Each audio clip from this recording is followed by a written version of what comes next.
Okay.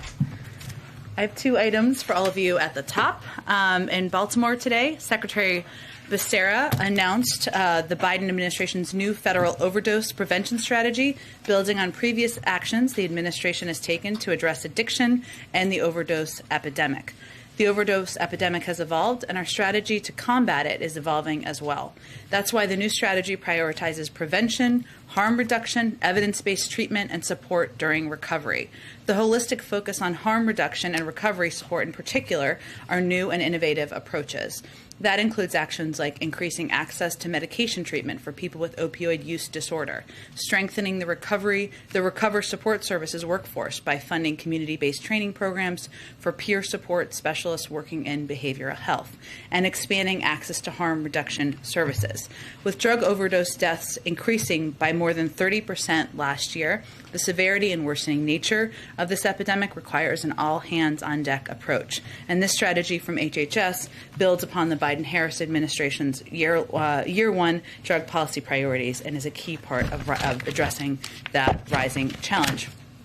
Also wanted to note another development or item of progress, I should say, on addressing the supply chain bottlenecks. This week, Union Pacific, one of the two railroads servicing the ports of Los Angeles and Long Beach, announced that it will be offering a cash incentive through the end of the year for containers that move during the weekend. This is another sign that the president's call for the private sector to step up and help get the transportation supply chain to move towards a 24/7 pace is working. It builds on the announcements by the ports about 24/7 service that would move toward around-the-clock operations, and leading great retailers' announcements that they made, like Walmart and shipping companies like UPS, who have committed to and announced plans to begin moving more containers at night and during the weekend.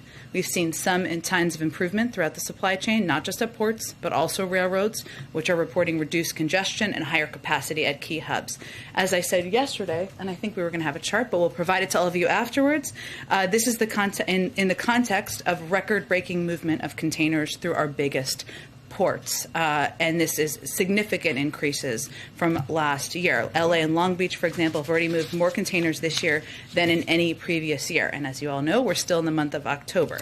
This reflects strong demand as our economy roars back and Americans have money in their pockets to spend again. Operating at 24/7 pace will not only increase the number of containers moving out of the ports, but will also make the system more efficient, reduce emissions in the surrounding communities. And combined with the announcement on Tuesday that the ports will begin charging ocean carriers for keeping containers on the docks for too long, this announcement, in our assessment, will speed up the movement of goods from ship to store shelf, which means faster delivery times for American families and lower costs for goods. Amr, go ahead. Thank you. First, any updates on where things stand on negotiations? Does the president plan on going to the Hill today? And just give us a general update on where things stand. Sure. Well, last night, as you all know, the president met with Senator Sinema and Senator Manchin in the Oval Office and continued to make progress on finalizing details as we work toward an agreement. This morning, we had a number of senior staff up on Capitol Hill. Many of them may still be there now. Steve Ricchetti, Louisa Terrell, Brian Deese, and others of the key negotiators, Susan Rice as well, I believe, were up there having conversations with members to move the ball forward. The president remains open to going up to the Hill. We haven't made a decision to do that, and we are making decisions hour by hour on what would be most constructive to move things forward. Many of the president's progressive allies have come around or seem to be coming around to the idea that you can't let the perfect get in the way of the good. That said, just outside the White House, some young environmentalists are holding a hunger strike because they believe that the bill has been, or where things stand, that the bill could be weakened to an unacceptable degree. What's the president to those young people and others that feel that this has been watered down too much and that perhaps the president should have been more publicly engaging in debate with Senator Manchin and Senator Sinema? The reconciliation package they're protesting, or the infrastructure bill, or all of it? The reconciliation. Well, what I would say first, the president admires the activism, the energy, of young people who are out there advocating for what they believe in, and the changes that he agrees should be made to how society functions, to long overdue investments in our climate. I think what we would say is, one, we are on track now to move forward. Once we get an agreement, which we are confident we are going to move ahead to have the biggest investment in addressing the climate crisis in history by the United States. It's not just the biggest; it's 5 times bigger than the second, what would be the second largest, which would be the Recovery Act. This would be a historic investment and something that would make have enormous impact on addressing these issues. And I would note that, and I don't know all of the things that are of concern to them, but since you asked me about the framing, and I don't know if climate is one of them, but I assume it might be, so let me start there, is that what we're talking about here is creating targeted manufacturing credits that will help grow domestic supply chains for solar, offshore, and onshore wind, expanding access to rooftop solar and home electrification, expanding grants and loans to rural co-ops to boost clean energy and energy efficiency, expanding grants and loans in the agricultural sector, and we are talking about a historic effort to make critical investments in environmental justice, something that is long overdue, that is central, that is important to the president, important to our climate and our clean energy team. I'd also note that there's been some reporting about this as well, and I don't know if they were talking about child care. I don't know if young people are. I'm happy to hear that, but maybe they were. But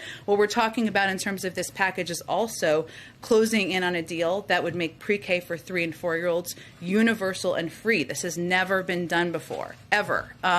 Right now, just to give you some context, the average cost of preschool in the United States costs $8,600.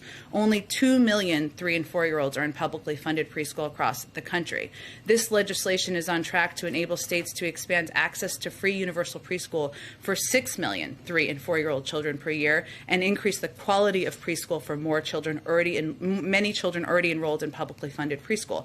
And the last piece I'd note is that we know the Affordable Care Act was also its own piece of historic legislation. This would massively build on that, expand access, lower costs for health care, which is of utmost concern to many activists and certainly a big priority for the president. So I would say we're excited about this package. The president is excited about this package because it will do so much in a historic nature to address longstanding problems that are overdue. And if I could just quickly, any reaction to Iran's chief negotiator saying Iran's ready to get back to the negotiation tables in Vienna?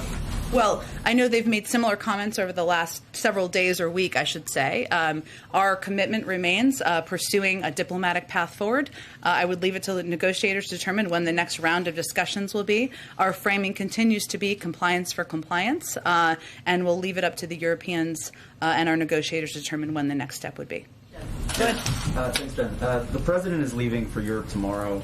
Negotiations are still underway over some of the thorniest issues, everything from the top-line number to Medicare drug price negotiation, even the revenue options for how to pay for this. So is getting a deal by tomorrow still realistic? Yes. We'll see. Anything else to add? I would say that where there is also another way to frame what you posed to me, and I know why you framed it the way you did, is that there is also broad agreement in Congress among Democrats who we need to support a unified path forward, that we need to address the care economy and take steps to lower the cost of child care, of elder care, of early childhood education and make it more accessible, that we need to do more to make health care more accessible and affordable and cut costs, that we need to do more to address the climate crisis. There is agreement on that. What we're talking about here is the nitty-gritty details, as I like to say. That's always what the focus is on at this point in the negotiations, but it's only 1:30. We've got some time. For days now, we've been hearing we're very close to an agreement from you guys, from folks on the Hill, and yet so many of these issues are still outstanding, and so just kind of wonder how it's possible that could happen within 24 hours. Have you covered a piece of legislation getting passed before? I think you have, right? So as you know, when it gets to the final stages of it, There is a discussion about how you can achieve the goals you all share an objective to achieve. That is what we're doing now. So when you say we would disagree with your framing, as would anybody on the Hill, I think, who's a part of these negotiations. Because what we're really talking about here is agreeing on a range of revenue raisers as pay-fors that will make the tax system more fair. You've already seen developments and progress on that front over the last 24 hours. What we're talking about is which components of cutting costs and making healthcare more affordable and accessible there is enough agreement on to get this across the finish line. So those are the final details that need to be worked through, and that's what our team's on the Hill working on. And let me ask you about something that the president reportedly told members of Congress last week. According to Congressman Rokana, he said that the president told progressive lawmakers that the prestige of the United States is on the line, that he needs this, meaning a deal, to go represent the United States overseas. Does he still believe that the prestige of the U.S. is on the line if he can't get to a deal? Well, he's said since that time that it's certainly his preference. Of course, he would love to head on his trip with a deal. But I think our national security advisor yesterday also addressed this question several times and made clear that what world leaders are looking at, and through his conversations with his counterparts, they're looking at the president's commitment to making a historic investment in addressing the climate crisis, to addressing some of the overdue infrastructure issues that we have in the United States that have made us less competitive, to making the global minimum tax a part of our law here. They're seeing we're making progress. They're sophisticated. They're seeing we're on the verge of getting to a deal, and that's not, they don't look at it through the prism of whether there is a vote in one body of the legislative body before he gets on an airplane. And if I could just ask you one last one on Facebook, which is CNN reported today on leaks from Facebook, which show that the company is struggling to stay on top of misinformation about the coronavirus and coronavirus vaccines. Is the administration in touch with Facebook about vaccine misinformation on the platform, and how concerned is the president about this latest report? Well, I'm not going to read out private meetings or conversations we're having in this space. What I will say is that we've seen the reporting, of course, and it is unfortunately not surprising for us to hear that Facebook knew of these problems, has known of the issue possibly as early as the beginning of this pandemic. That is what the reporting tells us. That does not surprise us. A reminder that in July, our Surgeon General came to this briefing room to label misinformation a public health issue, and importantly, conveyed that social media outlets are a prime channel for the trafficking of bad information, given their enormous role in our society. And since then, we've continued to see platforms regularly amplify anti-vaccine content over accurate information. That's the basic problem, and that's what we continue to see happen. Go ahead. Jen, speaking of pay-fors, when we talked about the billionaire's tax, is the White House confident that a billionaire's tax would withstand legal challenges, which I guess is another way of asking, is it legal? We're not going to support anything we don't think is legal, but I will tell you the president supports the billionaire tax. He looks forward to working with Congress and Chairman Wyden to make sure the highest income Americans pay their fair share. I would also note that there are a number of different components of pay-fors or components that will make the tax system more fair, as we like to say, including imposing a 15% minimum tax to make sure large corporations pay their fair share. We saw some aligning around that, I should say, yesterday. Also, creating a global minimum tax, something I just referenced, that will make the United States more competitive and in the race to the bottom around the world, something the United States is leading the global effort to have agreement on, and closing loopholes for high-income Americans, including a loophole that allows some taxpayers like hedge fund managers to escape a Medicare tax imposed on all high income, and of course cracking down on wealthy tax cheats who are taking advantage of every honest taxpayer, and invest in enforcement to stop the 1% from evading $160 billion in taxes. So that is an idea that's been out there. That is part of the discussion. We support that. There's also a range of options that are also under discussion, and there's broad agreement around. Any response to Elon Musk's criticism of this, saying that once the government runs out of money, they come after other people? I think our response to anyone who has opposes is that we believe that the highest income Americans can afford to pay a little bit more in order to make historic investments in our workforce, in our economy, in our competitiveness, and that has a net benefit on people across the country. One other topic, Turkish media is reporting that President Biden will meet with President Erdogan in Glasgow. Can you confirm that and any other bilaterals that the president plans to make? Certainly understand the interest, and I expect we'll have more on the bilats in the next day or two, but I don't have anything to confirm quite yet. When the Pope meets the President, Jen, I'll come around to you. Oh, and there's no reason to scream over other people. I'll come to you. Go ahead. On the billionaire tax, Senator Manchin has expressed concerns that it's too targeted. What is the White House thoughts on if this should be broadened out more? Look, there's a discussion right now about key components of how to make the tax system more fair. The billionaire tax, which I know we've shorthanded, is different from the original proposal that was proposed a year or so ago when many of you were covering the campaign trail. There have also already been some changes made, so that's part of the discussion. I'll leave that in the negotiations. Is the White House confident that people like Elon Musk would comply with these new rules? I mean, a lot of it would rely on them reporting their own income, their private assets. Is this something that they would really do?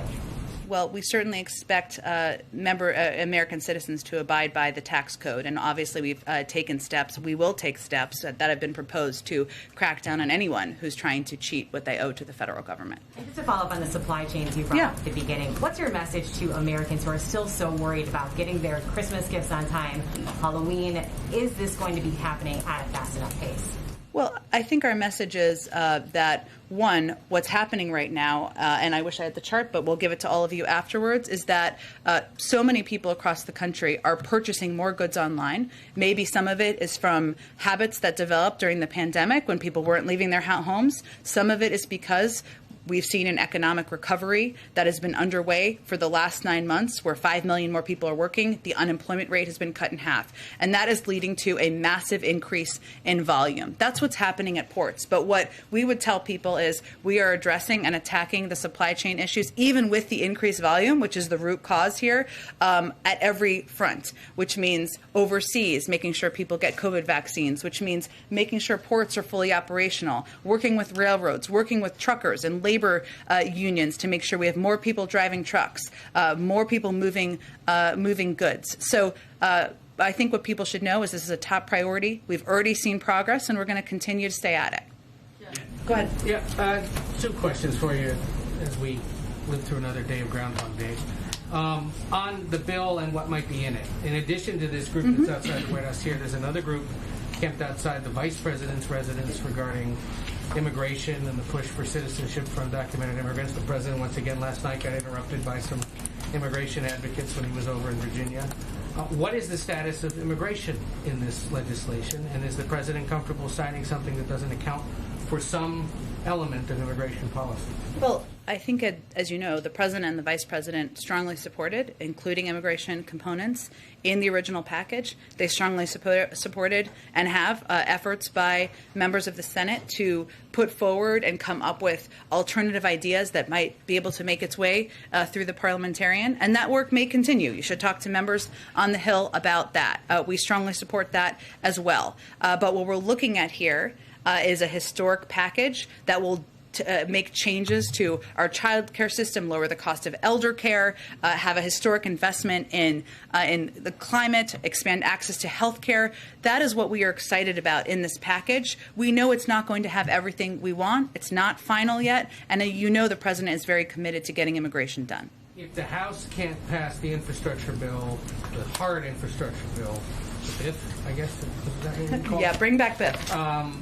By Sunday, is the administration making contingencies for the expiration of surface transportation funding? Certainly, we're in close touch with Speaker Pelosi and other members on the Hill about the expiration of surface transportation, and so that is on our minds as well. Go ahead. Thank you, Jen. Seeing some reports, not sure if it's accurate, I'm hoping you can clarify, that the billionaire's tax and IRS enforcement might be out of the negotiation at this point. Can you say whether that is true? And then also, how can the administration say that this is paid for if that change happens? Well, I would say on the billionaires tax, which is one of the ideas that's been put forward and has been a part of the discussion. I don't have an update on this moment on the status, that it's possible changes could be made, as they have been to all components of many of the revenue raisers and tax fairness components.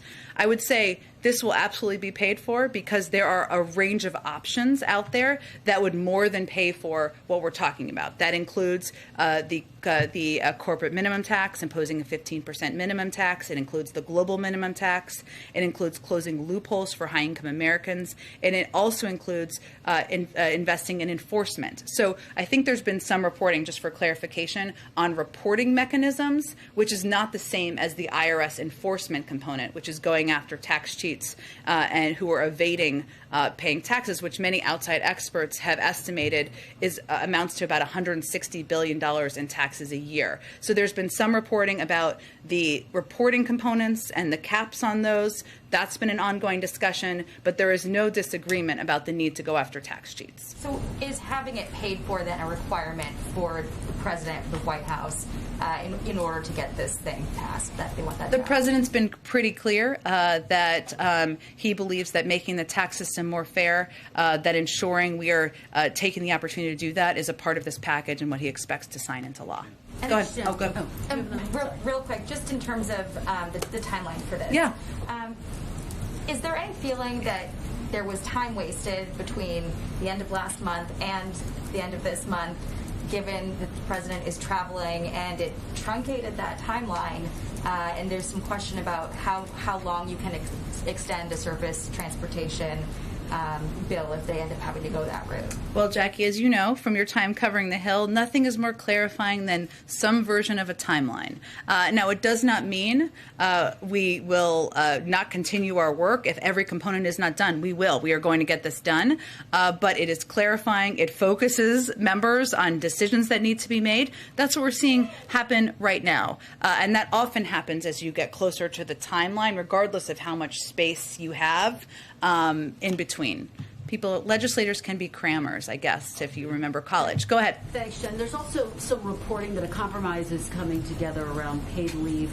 It would not include benefits for sick leave, but would include benefits for new parents. Is that consistent with your understanding of the latest version of what the paid leave benefits would look like? I don't have a moment-by-moment update, Kristen. What I can tell you, though, is that paid leave is personal to the president. He proposed it in the very first iteration of the Build Back Better agenda last year. He's been fighting for it ever since. As you know, there's been an ongoing discussion about what it would look like. His preference would be for it to be 12 weeks and expansive, as was in the original proposal. Obviously, there's not enough votes for that in Congress. That's a reality of legislating. So right now, we're fighting to keep it included, but I don't have a specific update on what it looks like in this moment. And to follow up on my colleague Peter, who sat here yesterday, that asked you a similar question, but I don't know that we got a direct answer. Would he support a final piece of legislation that it did not include paid leave in full, benefits for sick leave and new parents? I think, Kristen, what it's important for people to understand here and know is from the beginning,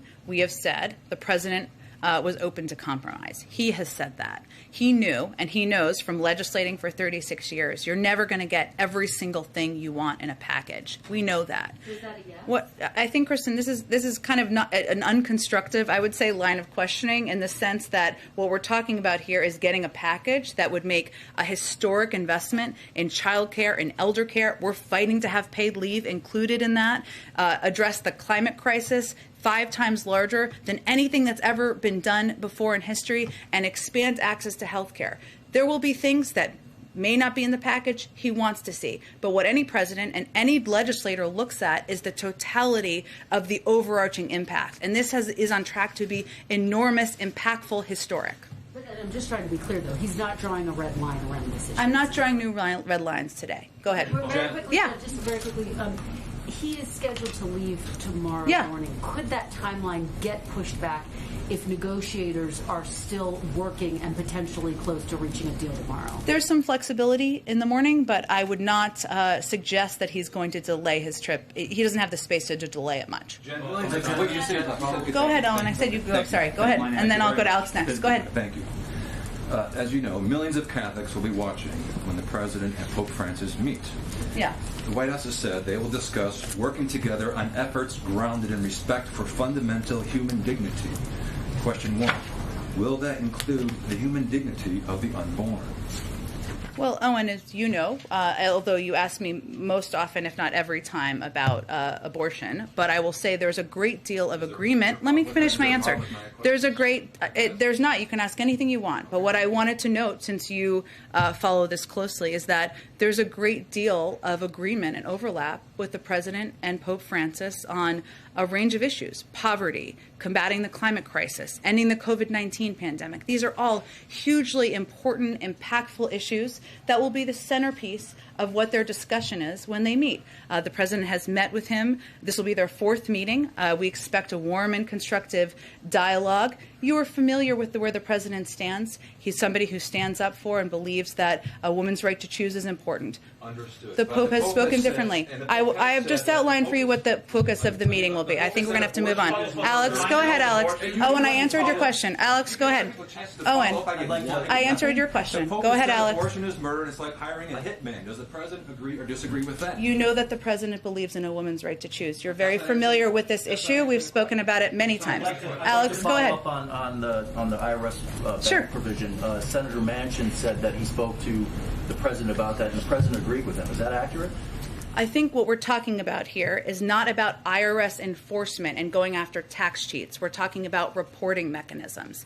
That is something Senator Manchin has talked about. I'm not going to outline more specifics about where the negotiations sit right now, but I just wanted to be clear about what the differences are, because sometimes it's shorthanded, not with malintent. Yeah. The President on the CNN forum said that he, in talking about gas prices, said that he could raise the issue with the Saudis. Yeah. Is that something he plans to do on his trip? I think, as Jake said yesterday, and there's not a development since then, Alex, but we're happy to keep you updated, because I think we're still assessing who's coming from many different countries to these meetings. You know, the President will look for an opportunity to certainly raise concerns about supply and OPEC needing to release more supply, but in terms of if and when that will happen, we're just not there yet. And then finally, is the White House going to take any regulatory actions on methane emissions before this trip? There's some talk about that. I don't have anything to preview at this point in time. Obviously, addressing methane emissions is something our climate team has talked about in the past. There will be more to talk about, discuss, but nothing to preview at this point in time. Go ahead. Hi. I'll go ahead. I'll come to you next. Go ahead. Just to follow up on supply and rising prices and inflation. A couple weeks ago, you pointed to data indicating that the rate of inflation was decreasing month to month over the last couple quarters. And that the forecasts expect that to continue in 2022. Does the White House believe that we've reached peak inflation, or does it expect prices to continue to rise over the holidays? Well, the inflation and prediction of inflation is under the purview of the Federal Reserve. And so what I often point to is their predictions and their projections, which they update, as you know, on a regular basis. What they have projected is that inflation will come down next year. That remains the projection. The OECD has also made similar projections about inflation and when it will come back down. I've also said we also anticipated that there could be increases as the economy was turning back on. That is something that the Federal Reserve and other outside economists have also predicted and projected. If you're talking about different costs for different components of society, there are different issues that are happening, whether it is the price of food. We've talked a little bit in the past, or I have here, about the fact that there is meat conglomerates who there's a lack of competition. We are addressing that issue. Obviously, the price of gas is a separate issue. So we can talk about any component you are interested in, but in terms of the projection of inflation and data, that's under the purview of the Federal Reserve, and that's what I would point to. Just one question about climate change. So the President, of course, is preparing for this climate summit next week. What role does the White House believe the U.S. military has in reducing things like emissions, munition disposals, et cetera? Well, certainly, I know military leaders, members of the Defense Department in the past have spoken to the threat of the climate crisis, the impact it could have on countries, on national security, and on countries around the world because of drought, because of famine, and risks that poses. The President wants to take on the climate crisis across government and ensure that we are approaching it not just in terms of what we're passing into law, but what we're doing with our federal fleet, et cetera. Any additional announcements, I point you to the Department of Defense. Go ahead. Is the idea of raising the corporate rate, is that entirely off the table in this Build Back Better plan? it's all of these tax components are under discussion. I have nothing to rule out at this point while there's live discussions. Just one more question. General Mark Milley earlier today compared China's hypersonic weapons test to a Sputnik moment. He said during an interview on Bloomberg TV, what we saw was a very significant event of a test of a hypersonic weapon system, and it was very concerning. I don't know if it was quite a Sputnik moment, but I think it's very close to that. It has all of our attention. Does the White House agree with that assessment? Well, I've seen, of course, General Milley's comments. I think what he was conveying was the concern we all have about China's military modernization efforts. They continue to pursue capabilities that increase tensions in the region, and we continue to have concerns about that. And I think that was reflected in his comments. Go ahead. Thanks, Jen. I wanted to ask, is there any more you can share on President Biden's perspective on progressives' concerns that a framework for the social safety net and climate plan is not enough to move forward with an infrastructure bill? Well, the president, first I would reiterate that the president is absolutely committed to getting both pieces of legislation done. He's conveyed that publicly. He's conveyed that privately. As you all know, yesterday he had a very good meeting with chairs and members of the Congressional Black Caucus, Congressional Hispanic Caucus, Congressional Asian Pacific Caucus, American Caucus, Congressional Equality Caucus, and Congressional Women's Caucus. And they all came out and they went to the stakeout agreeing that this historic deal we're nearing would represent enormous and long-sought triumphs for the constituencies they represent. So I would say we would reiterate, and he would reiterate, as he has done privately, his commitment to getting both pieces of legislation done, that we're on track for a historic package. And certainly what he's been working on is getting agreement on moving both pieces of legislation forward. But I would also note that if you look at the infrastructure package, there are components of that a lot of members are going to have to look inside their hearts and question what they're for or against. I mean, this package is would extend high-speed internet to every American. Are you against that? Would ensure that children aren't drinking poisoned water. Are you against that? Would make the biggest investments in electric vehicle infrastructure ever while bulking up transit and climate resilience. These are key components of change, of progress that many progressives have expressed support and excitement about, and we shouldn't lose sight about that either, even as we're driving forward on getting both pieces of legislation done. That you would want that President Biden may push to move the infrastructure bill first? We're going to leave the mechanisms and the order of events up to leaders in the House and Senate, but we want to get both pieces done. I just wanted to note that sometimes what's lost here in these debates is all of the components of the infrastructure bill that are progressive, that have historic impacts, that I think many have expressed excitement and support for good reason. Go ahead. Thank you, Jen. President Biden, over the past week or so, has listed a number of ways in which he's attempting to compromise. Dropping free community college from the plan, reducing paid family leave to a shorter time frame than he would like. He's spent an awful lot of time with Senator Manchin. From the White House perspective, in what ways has Manchin compromised? We'll let Senator Manchin speak for himself. But what I would note here is it's not the president giving up or taking anything. The president is trying to unify a path forward between a range of members in Congress, senators and House members, and what they are for or against, or what they can support or what they're against. That's part of the role he's playing in this negotiating process. So we'll point you to Senator Manchin on what he feels he's given up or what he's for. He can speak for himself. Secondly, the president is heading to Glasgow, and he's hoping to signal the climate commitments. That's where I think his American prestige is on the line. Comments are coming from. Absent a complete deal on any framework, is there any effort from the White House to achieve just the climate portion so that he can go to Glasgow with a framework within a framework? I would just go back to what Jake Sullivan said yesterday, which is that global leaders are quite sophisticated. They are watching and following and understand the fact that the president has proposed the most historic investment in addressing the climate crisis in U.S. history, 5 times larger than what was in the Recovery Act. And that is an example of the president and the United States leading on this issue, as we should. As one of the world's largest emitters, we have a lot of work that we need to continue to do. So what they know and what he will convey to them, regardless of the status, is that we're talking here about fundamentally changing a range of sectors in the U.S. economy. We're talking about incentivizing rooftop solar and home electrification, solar offshore and onshore wind with manufacturing credits, industrial sector decarbonization, rural co-ops. We're talking about fundamentally changing and incentivizing how industries and parts of U.S. society focus on climate and move toward a clean energy and clean energy society. That's what we're doing here, and we're on the verge of getting that done. So I'm just going to reiterate that world leaders are not looking at, is there a vote in the Senate or the House before the president gets on the plane? They're looking at what we're trying to accomplish, our commitment to doing that, the fact that we're making progress on that, and the president's role in getting that done. Go ahead. At the heart of the debate here is a question that different groups of people answer differently as to how big this spending package ultimately is in context, in terms of history. Sure.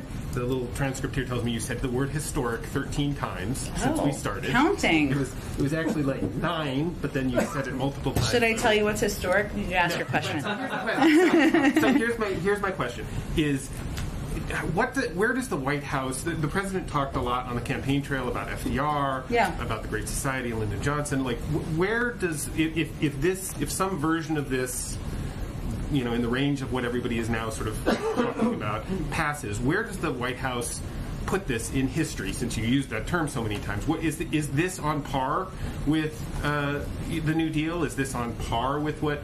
Does this go beyond what Lyndon Johnson tried to do? You talked just now about just the sort of fundamental altering of society as it relates to climate change. How much should the people who are now debating this feel like they are doing in the context of history? Well, I don't know that we have a new label to put on it. Maybe in the future people look back and say, how does this compare to Build Back Better? We'll see. But when I'm talking about with history here, and I'll be short here, I promise, is creating infrastructures that could be built upon. Similar to what happened with the Affordable Care Act. That's what we're trying to do with universal pre-K. That is something that for decades to come could be built upon and become better. And as it relates to the climate crisis, maybe, hopefully, we'll look back and this will be the moment where the United States, the president, Congress takes a historic action that can change our trajectory here. That's what we hope to do with this package. And of course, building on making healthcare more affordable and accessible is something that is a continuation of the historic work that happened when the president was vice president, but vitally important as well. So I don't have a historic reference. I'll leave that to outside historians to do, as much as I've used that term. But the components we're talking about here and what it's important, and why I keep using that phrase is because it's important for activists, for Democrats, and for the American people to know what we're trying to achieve here and what kind of impact it could have on their lives. Just one follow-up on that then.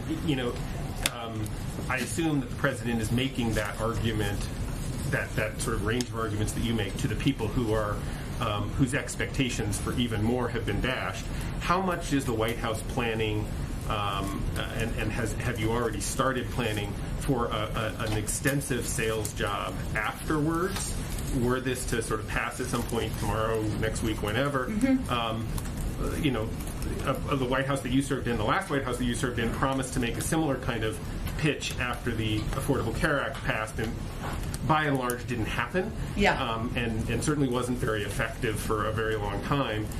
What lessons did you guys learn from that, and is there some plan to sort of reset expectations after months of compromise and hearing about things that are not as big as he wanted?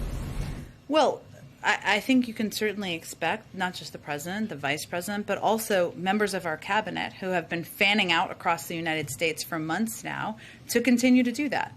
And I would say one of the lessons learned is certainly that, and having lived through several iterations of the selling of the Affordable Care Act,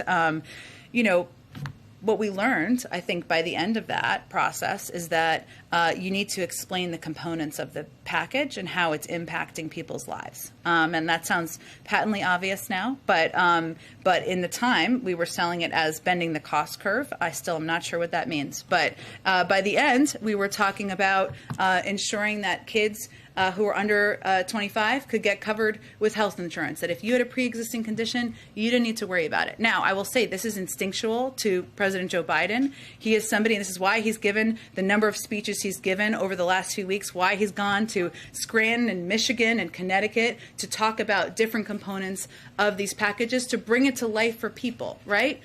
If you care about the climate, this is going to have a huge impact on addressing the issue that is close to your heart. If you were a parent struggling to make ends meet, we're going to give you some more breathing room. We're going to make childcare more affordable. We're going to make universal preschool a reality, right? The things that are going to impact people's lives is how we will continue to talk about this. And it is very clear that once you have a final package and you have what those components look like, it does make it a little bit easier to do that. No question about it. Go ahead. Thanks, Jen. My colleague is reporting that a few dozen House progressives would only vote for BIP if there's a framework deal and legislative tax that's introduced, and having verbal agreements from the president and Senator Sinema and Manchin wouldn't be enough. So just to follow up, would the president press progressives for an infrastructure vote before October 31st, even if there is no framework deal in place? I certainly understand your line of questioning, but again, we're working with leaders, Speaker Pelosi, Leader Schumer. I don't have anything to predict for you in terms of the timeline or order of events here. Is there any concern that you would lose Republican support that you have for BIP if Congress waits to, align passage of the two as the progressives would like? I think Speaker Pelosi has quite a bit of experience calling a vote when she knows there's the votes to be had, and that's what we're working toward. Actually, a point on overdose prevention. Oh, go ahead. The American Trucking Association is urging the administration to push back an OSHA requirement for larger companies for the vaccine until after the holidays. They're warning that some drivers would rather quit than get the shot. Given the supply chain concerns, is this something the administration might consider? Well, I think it's important for people to understand that the first step here is not firing or quitting. The first step is counseling, and sometimes there are alternative options as well. So there isn't an expectation or anticipation by anyone who's been through implementation of this, many in the transportation sector, that would be the impact. Beyond that, I don't have anything to predict or preview for you in terms of a change of timeline. Go ahead, George. You talked about the issues the president will talk about with the Pope. Can you talk a little more personally about the president's approach? Does he have any sense of the history of being only the second Catholic president meeting the Pope, or have we reached the point where that's just another routine meeting? Well, I think the president's faith is, as you all know, is quite personal to him. His faith has been a source of strength through various tragedies that he has lived through in his life.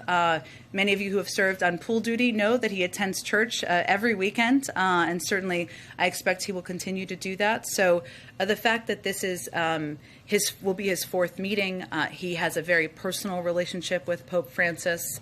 We certainly expect it to be a warm meeting, and I would say yes, George, it absolutely has personal significance to him, in addition to being an opportunity to discuss the range of issues, poverty, combating the climate crisis, ending the COVID-19 pandemic, where there is alignment in the ability to have deep substantive discussions. Go ahead, Yamiche. Hi, thanks so much, Jen. The president, as you said, supports the billionaire tax, from my understanding. Senator Manchin has expressed criticism of it. He said, quote, "I don't like the connotation that we're targeting different people." President Biden has been pretty open about the fact that he thinks wealthier people in this country should pay more. I wonder what the president makes of Senator Manchin criticizing the billionaire tax. I think, Yamiche, the president certainly knows there's some agreements and some disagreements about which components of a range of tax fairness proposals are the best options. That's why there are so many out there that he has proposed, that others have proposed, that what we're doing now is working through what will be in the final package. As I said a little bit earlier, he supports the billionaire tax. It has changed from the version that was proposed, a year or two ago that received, understandably, a lot of attention. We're working with Congress and Chairman Wyden to make sure the highest income Americans pay their fair share, something that he thinks is not only would make the tax system more fair, but also would be a way to help pay for this historic bill. I did that for Mike Scheer, to get it across the finish line. So I don't have any direct response from him or anyone to Senator Manchin and his positions and what he agrees and disagrees on. What we're trying to do here is align an agreement on making the tax system more fair while pushing forward a historic package. You could square what sounds like confidence that a bill could still be struck by tomorrow with the real issue that how to pay for it along with what's in it is still seemingly a big problem here, a thing that has not been resolved. Well, if we had a deal, as you know, we would be telling you about it. But I think what members of Congress have conveyed to all of you and leaders in Congress, as well as the White House and the President, is that we are very close. That's because we are very close. And it does require working through specific details and components that need to be finalized before we have a final agreement. But that's how everybody feels who's a part of these discussions. And that's why I think you hear everybody conveying a similar tone about the progress. Can I ask you, how confident is the President that thousands of Department of Transportation workers won't be furloughed, that some public works won't be shut down? I wonder what his message is to those workers who are worried about Sunday coming and possibly having to be furloughed. Is he confident that that won't happen? Well, certainly, again, we're working with leadership, with Speaker Pelosi, Leader Schumer, to work on an extension of the surface transportation bill. Obviously, they're going to be in charge of determining when those votes will be and what it looks like, but we want to avoid furloughs, of course, and protect workers, and that's central to the President's belief system. One last Go question. ahead. Can I ask one Yamiche, last question on Haiti? Yeah. I know that the missionary, that there's still significant assets, Jake said yesterday, going to Haiti to deal with the missionaries. I also wonder if you could respond to criticisms of the Biden administration that there are deportations still happening and going on and people being sent back to Haiti amid not only the fuel shortage but also this hostage situation continuing. Well, I think it's important for people to remember, one, we are doing everything we can to bring these missionaries, U.S. citizens, home safely. We have FBI. We've sent an enormous number of law enforcement officials to help assist with that. And obviously our embassy in Port-au-Prince is running point. These are U.S. citizens.